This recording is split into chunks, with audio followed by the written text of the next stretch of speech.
kami sa ano, peso.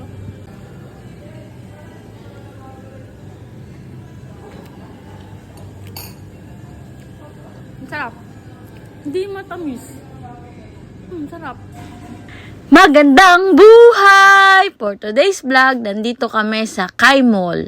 Nagpapalamig. Ay, magdidiwang pala kami ng Mother's Day ng aking mga chikiting. Di na nga pala sila chikiting ngayon. Sila'y Gen Z na kasi teenager na sila. Kasama ko nga pala rito ang aking kapatid. So, 4 kaming magdidiwang ng Mother's Day. Katatapos nga lang ng enrollment ng aking 2 Gen Z, kaya napadaan kami dito sa Kai Mall. At isa pa, napakainit sa labas. Kaya dito masarap magtambay. Malamig na pre pa yung aircon. At kakain pa kami ng masarap na cake. Actually, hindi ko alam na Mother's Day ngayon. Pinaalala lang sa akin ng kapatid ko, Mother's Day ngayon, kain tayo. Sabi ko, libre mo ba? Sabi niya, hindi, libre mo. At eto ngang restaurant, ang umagaw pansin sa aming mga mata kasi meron kaming nakitang cake. Kasi favorite talaga namin yung hindi cakes. Ko na ipiplex yung restaurant na kinainan namin. Basta pumasok kayo ng Kai Mall, pag may nakita kayong masarap na cake doon, na bake shop, yun.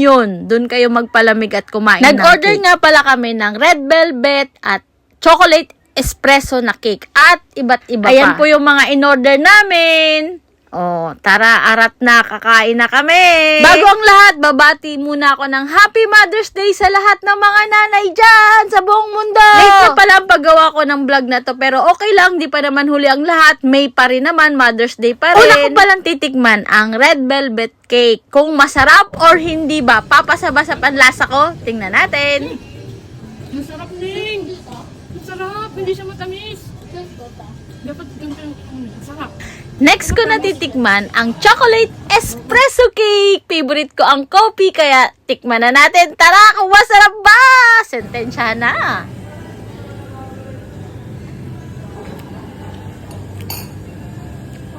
Masarap. Hindi matamis.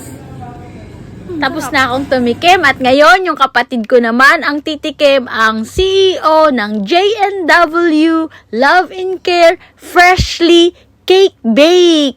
Tandararan, ano kaya ang kanyang panglasa?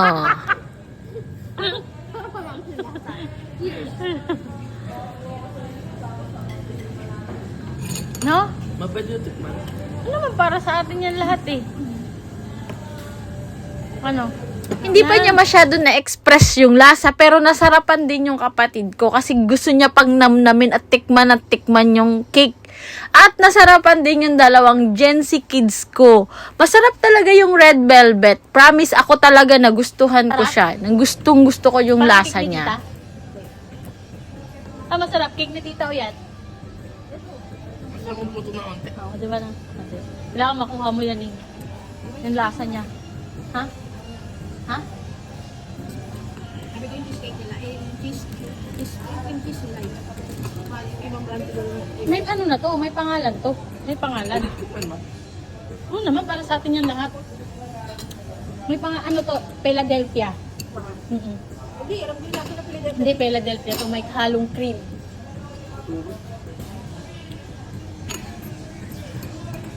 $300 plus. Mahal yung Philadelphia. Ayun yung pinakamahal na. Isang slice to, 3 patong, 300. Ito 200. Revealing fries.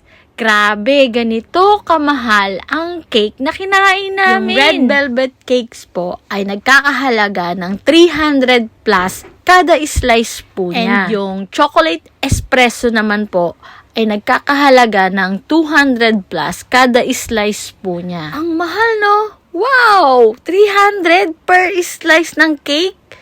Kung iisipin mo, sasakit yung ulo mo. Hindi ako gagastos ng 300 per slice ng cake. Pero pag natikman mo tong cake na to, ay sasabihin mo, sulit ang 300 mo. Kasi masarap talaga siya, mga katropa.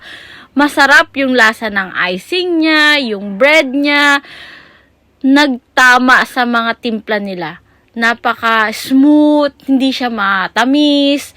Tamang-tamang partner niya yung hot chocolate, yung coffee, or yung tea. Tuwang-tuwa yung kapatid ko na nakakain siya na ganito kasarap na cake. Gustong gusto kasi niya yung ine-explore niya yung lasa ng mga iba't ibang bakery shop na gumagawa ng cake para ma-improve niya ang kanyang baking skills. Importante rin kasi na ine-explore mo yung iba't ibang lasa ng cake sa iba't ibang bake shop na gumagawa ng cake para na-explore mo rin yung paggawa mo ng cake at mas lalong sasarap at magiging quality talaga yung cake mo na gagawin sa susunod or in the future. Pangarap talaga naming magkapatid makapagpatayo ng isang business or isang negosyo na related sa mga cakes, pastries, mga drinks, smoothie, coffee shop, yung mga ganun ba? Katulad ng ganito mga katropa. One day, in God's perfect timing, kapag pinagkaloob na ni Lord ang nararapat na business para sa aming magkapatid. Kasi pangarap talaga namin yun. Hanggang dito na lang and Happy Mother's Day sa lahat ng mothers! Nga pala, binigyan kami ng reward dahil naka 2,000 bills kami sa kinainan naming restaurant. Luckily, thank you Lord and thank you sa restaurant at meron kaming 15 spin ticket bonus dito sa Kaisarap Manalo at ngayon magkiklaim na kami ng prize.